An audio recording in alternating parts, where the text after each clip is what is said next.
दोस्तों, आप ये देख चुके हैं कि ऑपरेशंस किस तरीके से होते हैं, यानी कि इंडियन आर्मी जब ऑपरेशंस करती है तो कितनी मेहनत करनी पड़ती है और कितनी चालाकी के साथ, दिमाग के साथ और हौसले के साथ ऑपरेशंस होते हैं। लेकिन उस ऑपरेशंस के पीछे महीनों और सालों की ट्रेनिंग है। आज हम इस वक्त फायरिंग रेंज पर हैं और हम आपको दिखाएंगे कि बेसिक फायरिंग किस तरीके से करते हैं राष्ट्रीय राइफल्स वाले। ये एक बार्ब्ड वायर है और मैं आपको दिखाता हूं ऑब्स्टिकल क्रॉसिंग का एक छोटा सा नमूना।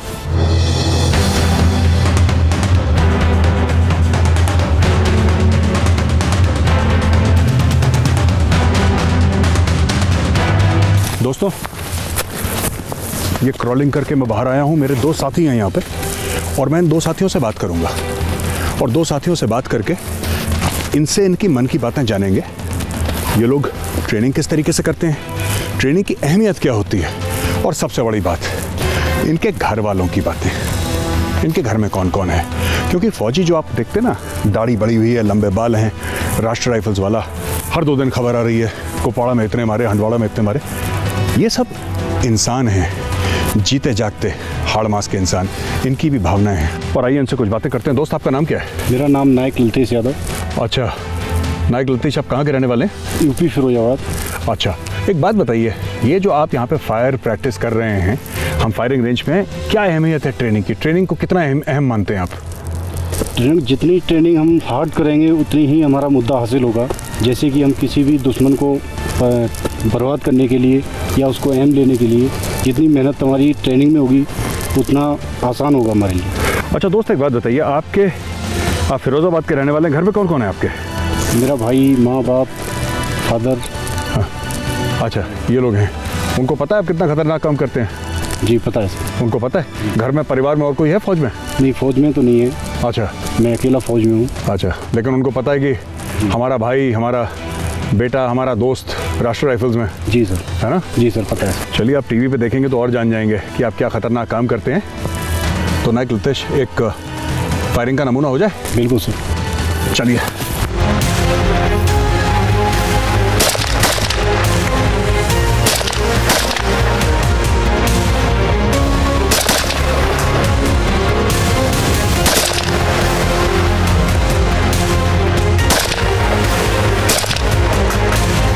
दोस्तों, आपने देखा किस तरीके से इन्होंने नीलिंग पोजीशन पे फायरिंग दी, आड़ लेके। अपने घर परिवार वालों के बारे में भी इन्होंने कुछ कुछ बताया। सीधा जाके टारगेट पे गोलियां लगी हैं। मैं देख रहा था यहाँ से कुछ बॉटल्स थी जो इन्होंने उड़ा दी यहाँ से, और इस रेंज के लिए मेरे हिसाब से काफ़ी अच्छा लेवल है फायरिंग का इस यूनिट का। आइए दूसरे बड़ी पैर के पास चलते हैं और उनसे बातचीत करते हैं।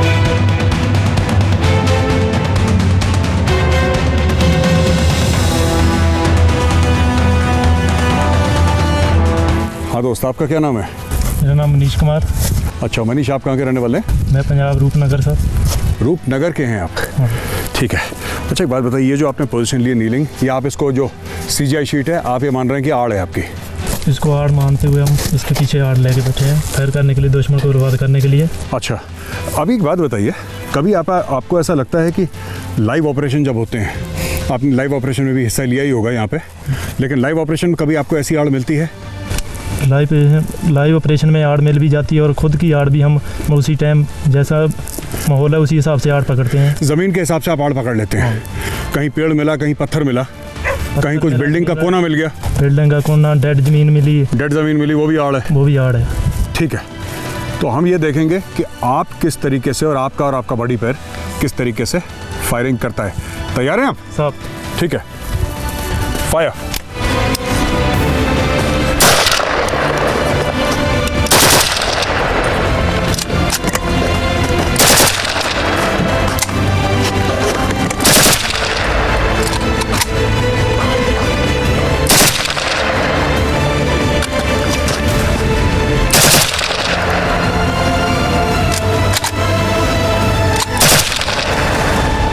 दोस्तों, आपने देखा किस तरीके से इन्होंने बताया, ये जो यहाँ पे हमारा फौजी भाई है, कि ऑपरेशंस में किस तरीके से कहीं पर भी आड़ मिल जाती है। वो हो सकता है पत्थर, हो सकता है पेड़, हो सकता है डेड ग्राउंड हो, बिल्डिंग का कोना हो, जहाँ पे भी आरआर के जवान को आड़ मिलेगी वो आड़ लेकर दुश्मन के ऊपर हमला बोल देगा। अब हम चलते हैं तीसरे डेट के पास यहाँ पे, और ये देखिए फौज की जो कविताएं होती हैं वो ऐसी होती हैं बेसिक टाइप की, लेकिन होती हैं बड़ी इम्पैक्टफुल। RRI टेररिस्ट तेरी मौत आई, ये बेसिक बातें हैं लेकिन सच्ची बातें हैं। हम इनसे बात करते हैं, हमारे दोस्त हैं। बताइए क्या नाम है आपका? मेरा नाम गार्ड्समैन पसंग सिंह है। अच्छा, और आप कहाँ के रहने वाले हैं दोस्त? मैं अरुणाचल प्रदेश का रहने वाला हूँ। अरुणाचल प्रदेश। हाँ सर। मौसम ऐसा ही है अरुणाचल में भी? हाँ सर, ऐसे ही है मौसम। तो आपको ज़्यादा दिक्कत तो नहीं हो रही? नहीं सर, दिक्कत घर जैसा माहौल मिल रहा है आपको? हाँ सर, बिल्कुल। है ना? हाँ सर। और आप यहाँ पे इस CGI शीट को आड़ मान रहे हैं? हाँ सर, अभी हम ट्रेनिंग में ऐसे ही प्रैक्टिस करते हैं, इसको आर मान के अभी हम प्रैक्टिस कर रहे हैं इसको। आप एक बात बताओ, ये जो ट्रेनिंग आप करते हो, ट्रेनिंग में कितना आपको लगता है कि आपका फ़ायदा होता है जब आप रियल में ऑपरेशंस में जाते हो? सर ट्रेनिंग में बहुत फ़ायदा है सर हमारा। अगर ट्रेनिंग नहीं करेगा तो हम ऑपरेशन नहीं कर सकते, क्योंकि ट्रेनिंग करते हैं हम पसीना बहाते हैं, अगर पसीना बहाते हैं तो खून बचाते हैं हम, इसलिए हम ट्रेनिंग बहुत करते हैं और जान लगा के ट्रेनिंग करते हैं, बहुत मेहनत करते हैं हम ट्रेनिंग में, इसलिए हमारा हर ऑपरेशन सक्सेस होता है सर। अच्छा, कभी ऐसा तो नहीं लगता कि यार क्या फिर से फायरिंग रेंज पे आ गए, कहाँ फंस गए? नहीं सर, मज़ा आता है सर इधर। मज़ा आता है? हाँ सर, बिल्कुल। अच्छा, आपके घर में कौन कौन है दोस्त? मेरा घर में सर मेरा मम्मी पापा और मेरा एक भाई और बहन है सर। अच्छा, और सबको पता है राष्ट्रीय राइफल्स में? हाँ सर, सबको पता है। नहीं, पता तो है फौज में, लेकिन RR में क्या काम कर रहे हैं कश्मीर में, ये पता है? हाँ सर, बिल्कुल पता है। और दोस्तों को भी पता होगा? हाँ, दोस्तों को भी पता है। दोस्त क्या बड़ा फख्र महसूस करते हैं दोस्त? हाँ सर, बोलते हैं आप तो RR में उस हमेशा बताते रहते दोस्त लोग। हाँ। कैसे है उधर में माहौल, बढ़िया है माहौल तो इधर में फौजी लाइफ ऐसे क्या करना है। हाँ, थोड़ा बहुत मज़ा भी लेते हैं सर, इधर बहुत अच्छा लगता है बस। अच्छा लगता है? हाँ सर। Very good. दोस्त एक फायरिंग का नमूना हो जाए आपके और आपके बड़ी के साथ। Okay sir. चलिए।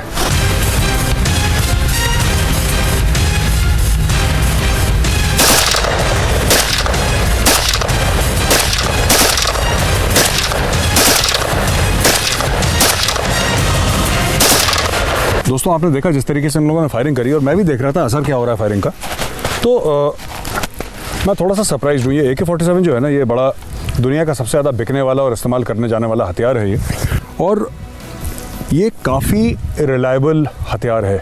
इसमें रोक बहुत कम पड़ती है, कीचड़ में डाल दो, हिला के इसको थोड़ा सा साफ़ करो, चलने लग जाती है, पानी में पड़ जाए फिर चलने लग जाती है, इसमें गंदगी हो फिर भी ये हथियार चलता है ये हथियार। लेकिन ये सब खूबियाँ हैं, लेकिन एक हथियार के बारे में एक और कहना चाहता हूँ, 7.62 का है, लेकिन ये ज़्यादा स्टेबल प्लेटफॉर्म नहीं है, इन द सेंस कि जब आप इसको फायर करते हैं तो इतनी स्टेबिलिटी नहीं है हथियार की, लेकिन उसके बाद भी ये RR के जवान जो हैं, ये 100 मीटर पे ये कोक और पेप्सी की बोतलें उड़ा रहे हैं। मतलब आई एम वेरी सरप्राइज्ड। अगर ये बर्स्ट फायर कर रहे हैं और कोक और पेप्सी की छोटी छोटी बोतलें उड़ा रहे हैं, सॉफ्ट ड्रिंक्स की और बोतल उड़ा रहे हैं ये लोग 100 मीटर पे, मुझे तो ठीक से दिख नहीं रही है, पता नहीं फायरिंग कैसे कर रहे हैं।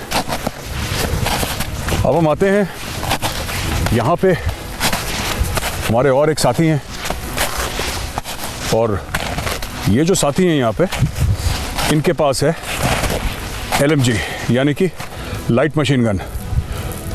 हम इनके साथ बातचीत करेंगे और जानेंगे इनके दिल की बातें। क्या नाम है आपका? सर मेरा नाम रामनिवास बिश्नोई।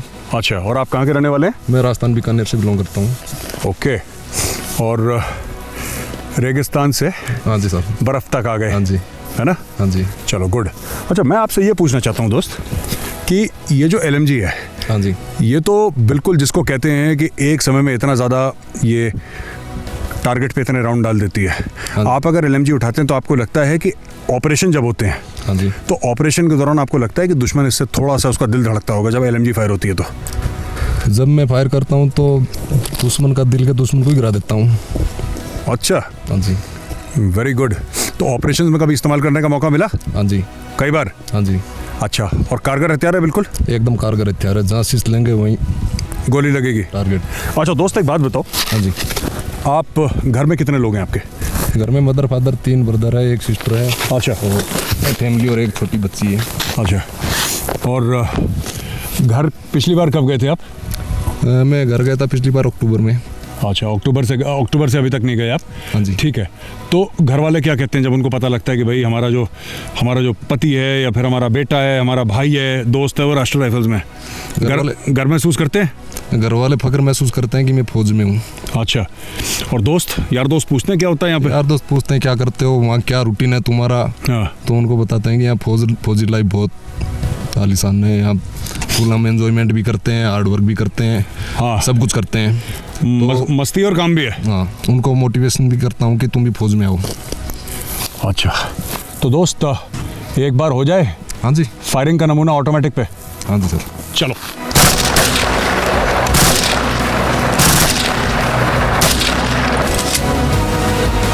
आपने देखा अभी स्पेयर ने फायरिंग करी है। अगर सॉफ्ट ड्रिंक मैन्युफैक्चरर्स को ये पता लग जाए ना कि उनकी बनाई हुई बोतलों का राष्ट्रीय राइफल्स वाले करते क्या हैं, तो उनको विश्वास नहीं होगा। यहाँ पे ये ट्रेनिंग का प्रोग्राम दोस्तों ख़त्म होता है। अब हम आपको ले चलते हैं राष्ट्रीय राइफल्स के एक और कोने पे, कुछ और आपको दिखाते हैं हरकत इनकी कि किस तरीके से ये लोग मूव करते हैं, किस तरीके से ये लोग असॉल्ट कोर्स करते हैं, किस तरीके से अपने आप को फिट करते हैं और ट्रेनिंग को दूसरे लेवल पे ले जाते हैं। आइए मेरे साथ।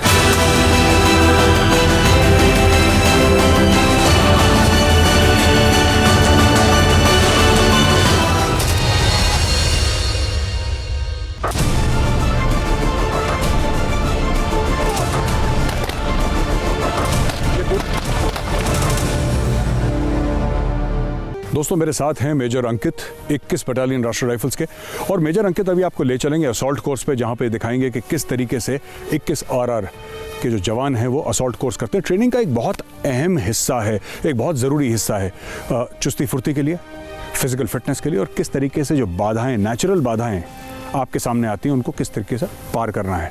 तो major Ankit, are you ready? Yes I am. Let's go. जैसा कि आप देख सकते हैं, आप अभी इस समय 21 RR के असॉल्ट कोर्स में हैं। यहाँ पर टोटल 18 ऑब्स्टिकल्स हैं यहाँ पर, और सबसे पहला ऑब्स्टिकल यहाँ पर स्लिदरिंग प्लेटफॉर्म है। जैसा कि आप देख सकते हैं, पहला बंदा रेडी है आने के लिए। बेसिकली ये ऑब्स्टिकल हम लोग उस हिसाब से बनाते हैं जैसे कि ऑपरेशन में हमारे काम आए। स्लिदरिंग प्लेटफॉर्म कभी कभी हेप्टर से उतरने की कार्रवाई के टाइम पे काम आ सकता है हमारे।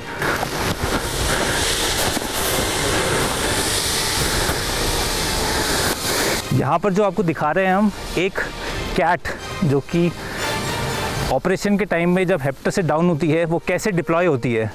आप ये मूवमेंट देख सकते हैं, वहाँ पर 2 बंदे ऑलरेडी डिप्लॉय हो चुके हैं सिक्योर करने के लिए।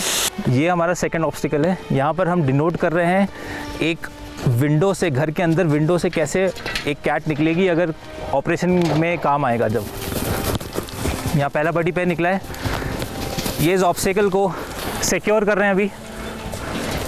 ये सेकंड बडी पैर बाहर आए हैं, ये दूसरी दिशा में इस ऑब्स्टिकल को सिक्योर कर रहे हैं। ये थर्ड बडी पैर आप देख सकते हैं, ये सीधे जाएंगे नेक्स्ट ऑब्स्टिकल की तरफ।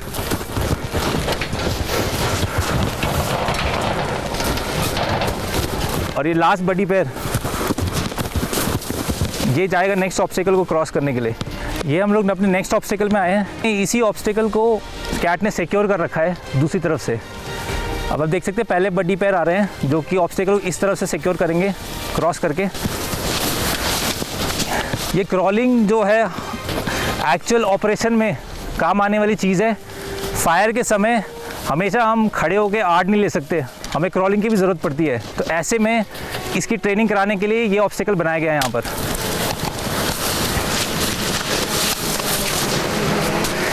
ये दूसरे बडी पैर आए हैं जो कि नेक्स्ट ऑब्स्टिकल की तरफ जा रहे हैं।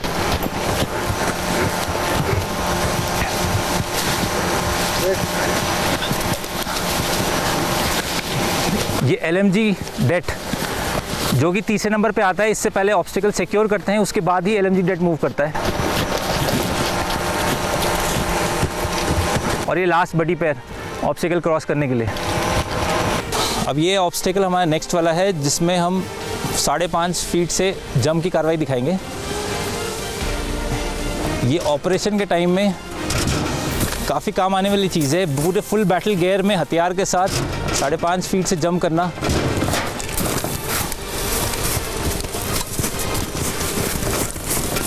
ये बडी पैर जो आ रहे हैं वो सिमिलरली पुराने ऑब्स्टिकल की जैसे पहले सिक्योर कर रहे हैं इसको। उसके बाद मेन कैट आएंगे जो कि LMG डेट है।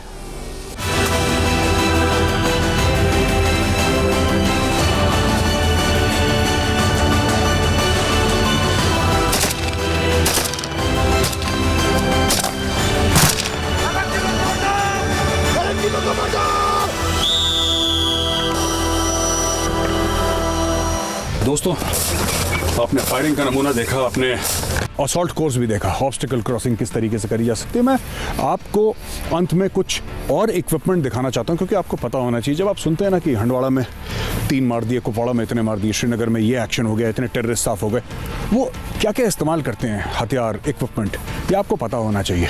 तो मैं आपको बताता हूँ कि क्या क्या है। देखिए, ये स्पॉटर है और हाई मैग्निफिकेशन, यानी कि एक किस्म की दूरबीन, आप इसको समझ लीजिए। ये रेंज फाइंडर है, लेज़र से काम करता है रेंज फाइंडर। और रेंज फाइंडर से अगर आप कोई भी ऑब्जेक्ट का आप उसके ऊपर एम करेंगे तो लेज़र के थ्रू ये बता देता है कि जो इंसान खड़ा है और उसमें और जो ऑब्जेक्ट है उसमें कितना फासला है।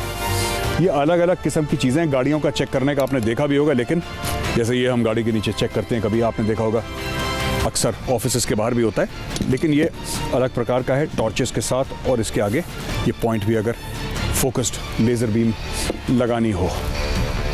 ये एक किस्म की नाइट विजन डिवाइस है, जो आप गॉगल्स हैं जो आप पहन सकते हैं रात को एम्बियंट लाइट में, यानी कि चांद सितारों की लाइट में अगर आपको देखना हो। बिल्कुल अगर घुप अंधेरा हो तब ये कारगर नहीं है, लेकिन ये चांद सितारों की लाइट में काम करता है। इसी प्रकार के और स्कोप्स हैं जो कि राइफल माउंटेड भी हैं। ज़्यादातर इसमें स्कोप्स जो हैं आप इसको राइफल में माउंट कर सकते हैं। ये इसको पिकेटिनी रेल्स बोलते हैं। मैं जब वेपन पे जाऊंगा तब मैं आपको दिखाऊंगा कैसे माउंट होता है राइफल पे और किस तरीके से होता है। उसी प्रकार के सारे यही आपके ये सब स्कोप्स हैं, अलग अलग प्रकार के स्कोप्स हैं। ये एक टैक्टिकल शील्ड है, ये बड़ी भारी होती है टैक्टिकल शील्ड, आप देख रहे हैं इस प्रकार से।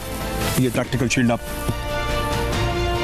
इस प्रकार से उठाते हैं, सामने चलते हैं, और ये टैक्टिकल शीट ऐसी होती है कि AK-47 की गोली ये रोक ले।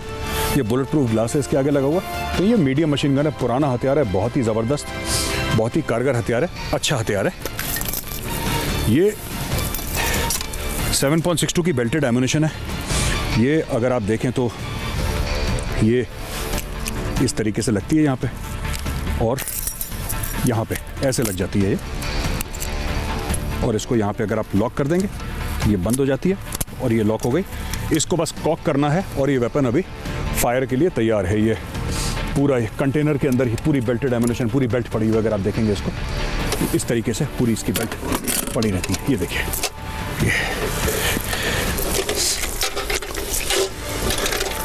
ये 7.62 मिलीमीटर्स।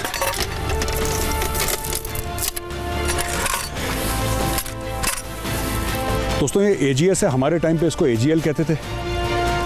ये AGS है, ये रशियन वेपन है और लाइन ऑफ कंट्रोल में ख़ास तौर से एंटी टेरर ऑपरेशंस में भी कभी कभी इस्तेमाल होता है, लेकिन लाइन ऑफ कंट्रोल पे ये वो हथियार है जिससे पाकिस्तानी आर्मी इतना खौफ खाती है, क्योंकि ये पिन पॉइंट एक्यूरेसी से मारता है। ये इसके अंदर जो इसके राउंड्स हैं आप देखेंगे, ये राउंड्स हैं इसके अंदर इसके, और यहाँ से भी देख सकते हैं आप आगे से अगर आप आएँ तो। ये देखिए, ये इसके राउंड्स हैं और ये इतने पिन पॉइंट एक्यूरेसी से जाते हैं, बिल्कुल बंकर के लूप होल के अंदर जाके एक्सप्लोड करते हैं, फटते हैं ये। तो ये डेड ऑब्जेक्ट नहीं है जो जा रहा है वहाँ पे, एक्चुअली जाके फटते हैं वहाँ पे ग्रेनेड की तरह। बहुत ख़तरनाक, बहुत ही कारगर हथियार है। दोस्तों ये RCL है, 84 mm कार्ल गुस्टाव रॉकेट लॉन्चर है। ये ख़ास तौर से एक इन्फेंट्री वेपन है, एंटी टैंक वेपन है, लेकिन इसको अगर एंटी टेरर ऑपरेशंस में भी इस्तेमाल करते हैं। और ये जो वेपन है ये हमारे टाइम पे थोड़ा सा अलग होता था। ये वेपन अभी थोड़ा सा अलग है। हमारे समय पे इसका वज़न जो होता था 14.2 kgs का होता था, इसके पुराने मॉडल का। ये शायद 10 साढ़े 10 किलो का है, थोड़ा सा हल्का भी है ये इसके पीछे इसको वेंचुरी बोलते हैं, ये वेंचुरी है। तो जब आप इससे फायर करते हैं ये पूरे टैंक को बर्बाद कर देता है, और राष्ट्रीय राइफल्स इसको तब इस्तेमाल करती है अगर उनको पता लगे कि आसपास कोई इनोसेंट सिविलियन, कोई जिसको कहते हैं कि कोई मासूम ना हो वहाँ पे। अगर उनको कंफर्म पक्का पता है कि एक घर है जिसमें सिर्फ आतंकवादी हैं और कोई भी नहीं है, और 100% 100% कोई खतरा नहीं है किसी मासूम को खरोच भी आए, तो फिर RL जो है इस्तेमाल करी जाती है। एक राउंड इसका पड़ा HE का, यानी कि हाई एक्सप्लोजिव, और HEAT का, तो समझ लीजिए फिर वो इंसान बच नहीं सकता। ये पुराना हथियार है, कार्बाइन, और 9 mm का वेपन है। पुराने समय की बहुत सारी यादें हैं। ये जब हम ऑफिसर बने थे, एकेडमी से पास आउट करे थे, तो सबसे पहले यही हमें हथियार मिला था। ठीक हथियार है CQB के लिए, क्लोज क्वार्टर बैटल के लिए, लेकिन ये थोड़ा सा हल्का सा अनस्टेबल है क्योंकि इसके जो ब्रीच है उसी में उसकी फायरिंग पिन फिक्स्ड होती है, तो कभी कभी एक्सीडेंट भी हो जाता है इस हथियार से। ये पिस्टल है, जो पुराने लोग हैं उनको यही आती है चलानी, हम लोगों ने तो और कोई पिस्टल देखी भी नहीं, यही देखी है। ये 9mm ब्राउनिंग है, इस तरीके से कॉक हो जाती है और इस तरीके से आप इसको फायर कर सकते हैं। दोस्तों ये देखा आपने कि ये 21 RR के पास क्या क्या हथियार हैं जो 21 RR इस्तेमाल करता है। ये सारे के सारे वेपन्स और इक्विपमेंट यहाँ पे है। ये बनाता है RR को एक कारगर फोर्स। आपने ट्रेनिंग देखी, वो वेपन किस तरीके से इस्तेमाल होते हैं, इक्विपमेंट किस तरीके से इस्तेमाल होते हैं, ये आपने देखा। फिजिकल फिटनेस का एक आपने नमूना देखा। ये एपिसोड यहीं पे ख़त्म होता है। मैं मिलूँगा आपसे अगले हफ्ते हिंदुस्तान के किसी और कोने में कुछ और फौजियों के साथ। तब तक मेरी टीम और मेरी तरफ से आप सबको जय हिंद।